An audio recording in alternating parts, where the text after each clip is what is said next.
Right, first things first then. Congratulations on the 100th first class wickets. I think you went into the game with 95, didn't you? So getting four in the first innings was a real help on that score. Yeah. I knew I was in the 90s. I didn't know the exact number, and yeah, I hadn't really thought about it. I hadn't really done the maths after the first innings, so I didn't realise until I got off the field at lunch, and my dad had sent me a text saying, "Did you know that was your 100th wicket?" So yeah, no, I, I remember thinking I was close a couple of years ago, and then there's not been that much cricket in between, so it's felt like a long time coming. Yeah. And I mean, you've had a few frustrating years, haven't you? Being in Essex, then going to Hampshire, then coming to Durham on loan initially, just trying to find that position where you could get a regular game. Yeah, so it was nice to, I probably never thought I'd reach 100. It sounds a lot, and after having a few years being unemployed and trying to stay in and get back in the game, really. So yeah, that makes it extra nice to reach that kind of milestone.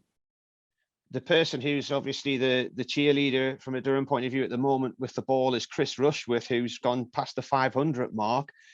You've both had similar sort of trajectories, really, because I mean, Chris at one point was unemployed. He was released by Durham and he was going door to door selling satellite systems and working in a call centre. So he's known the tough times as well. Yeah, and that's certainly someone you can look up to, and there are plenty of stories like that around county cricket, really, with players getting released and then timing and situations and luck is a lot of it. Just getting an opportunity for them and then being able to take it and then go from there. So yeah, certainly, hopefully, I mean, 500 is a long way away, but yeah, certainly look at Rushy and what he's done. Yeah.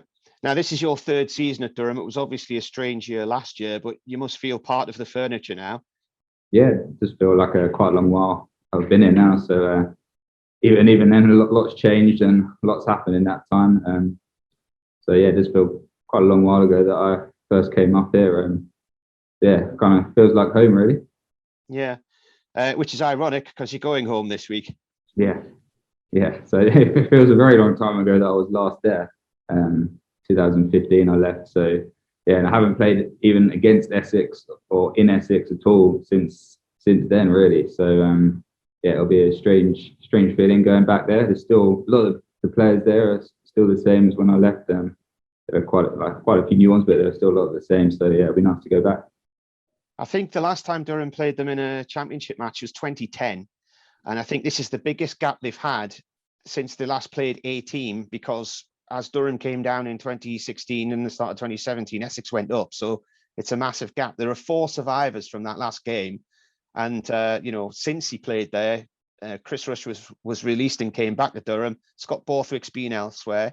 I think Adam Wheater's one of them. I think he might have gone somewhere else. And Alistair Cook, they're the four. So it's a lot of it's going into the unknown, isn't it, for everybody here? Yeah, it's strange how, and obviously even in one day competitions, it's been regionalised groups, so never been in the same group. Even second team, never in the same groups. So yeah, it's not a match that happens very often. I certainly, my time at Essex, I never once played against Durham first or second team. So yeah, it's a slight unknown, really, I suppose, for both teams. A lot of players haven't played against each other. So. And what will it be like going back there to play on a ground which is your hometown ground, but for another side? How do you think that will be? Because you've still got family in the area, haven't you? Yeah, it'll be strange. Yeah, still family 20 minutes from the ground.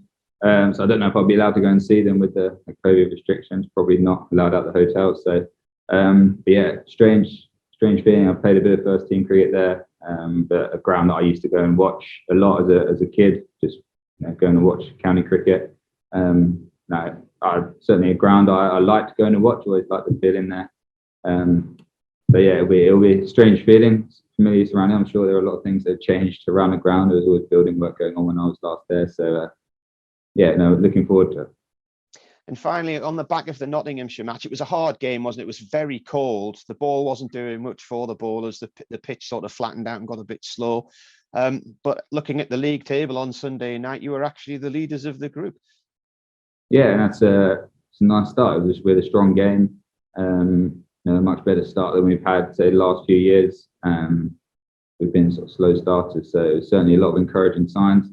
Always a bit of disappointment to not come out with more. We felt like we were on top of the game really for the vast majority. Just couldn't quite finish it off in the end. But Yeah, so it seems a bit harsh or disappointing to come out with the same number of points as them, but it's a strong start and a lot of encouraging signs to take